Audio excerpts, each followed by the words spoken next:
The NBA gets into esports, Paladins has their first big tournament, and No Man's Sky is under investigation. This is MMO-Play Weekly News. Paladins developer Rappelz has extended the amount of regions attending their Invitational.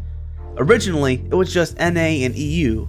However, now Brazil, Latin America, Australia, China, and New Zealand are welcomed with open arms for their piece of the $150,000 prize pool. It may seem a touch over the top, especially since their card-based FPS arena is still in beta. However, they've actually hit on some incredible success, going as far as being on Steam's top 10 games list. Rappelz studio co-founder Todd Harris has this to say: "The Paladins open beta had an explosive first weekend with well over 100,000 new accounts created in the first 24 hours. We've also seen a very strong interest in Paladins from competitive players and esports organizations worldwide, and are therefore extending the Paladins Invitational to include more regions and more teams. Be on the lookout for the Grand Esports Tournament, January 2017 in Atlanta, Georgia." NBA team, the Philadelphia 76ers, have bought esports team Dignitas and Apex.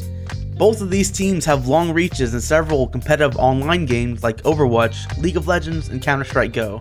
Fans need not worry about the future of Dignitas, however, because extremely experienced Greg Richardson is the new executive chairman, while the co-founder Michael Odell will remain as president.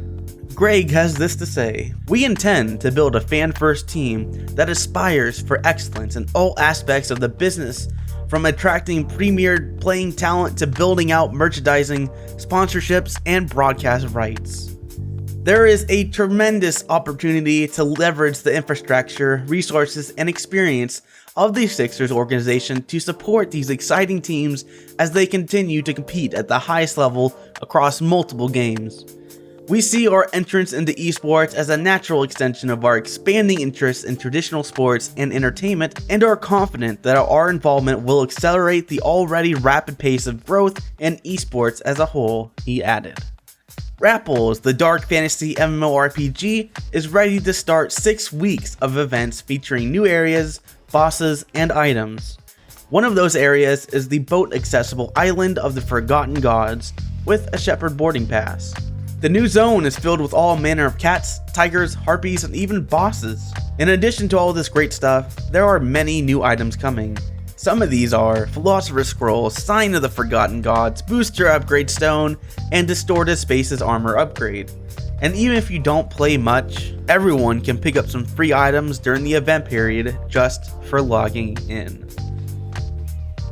Marvel Heroes continues to roll in the updates with big changed items. Because characters are now always max level, that left some items starving for their previous bonuses. Now items come with additional appropriate perks that not only replace the old, but match that character's gameplay style more accurately. For example, Captain America's shield encourages taking down groups of enemies with a ricochet. Now the bonus affects that. Additionally, a new item tier has been added, the Omega Rarity tier. Effectively, Omega enhances defining characteristics more than ever, in addition to granting flexibility. Star Trek Online's latest expansion, Agents of Yesterday, has a new artifact update. The sci-fi MMORPG goes back to the original series of Star Trek. Players will be able to create a captain in the 23rd century. The new story arc takes place. Contact has been made with an AOX artifact, and with it, an adventure, finding Starbase K-13, reuniting with a Lucari, a warp space-capable series, and traveling to a mysterious and dangerous new alien system. This is all coming with increased graphical fidelity and lighting upgrades. After their disastrous launch, No Man's Sky developers Hello Games is under investigation for potentially misleading advertising.